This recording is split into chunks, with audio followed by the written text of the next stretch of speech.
Hello, I'm Jethro. I'm a PhD student at the University of East Anglia, researching how we can use new GPS tracking technologies to better understand the risks to birds from wind farms and power lines at landscape and continental scales. One way these infrastructures impact on birds is through collision mortality, which is likely to increase as more wind farms and power lines are deployed.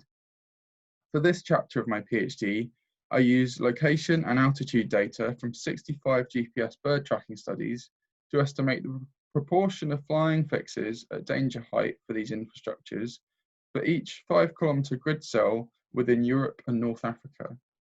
We combine this with our understanding of the vulnerability of the 27 species to collision to estimate relative sensitivity to the presence of wind turbines and power lines in each grid cell across Europe.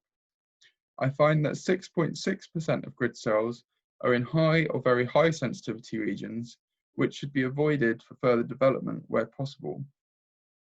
Overlaying the sensitivity surface onto the relative density of wind farms and power lines allows me to identify regions where conflict already exists between energy infrastructure and birds. Mitigation to reduce collision risks should therefore be prioritised in these regions. Looking to the future, the EU is aiming to deploy up to 760 gigawatts of onshore wind. Last year, a study by Ryberg et al. Identified over 13 terawatts worth of suitable locations for wind turbines. And the good news is that this is many times more than what would be needed.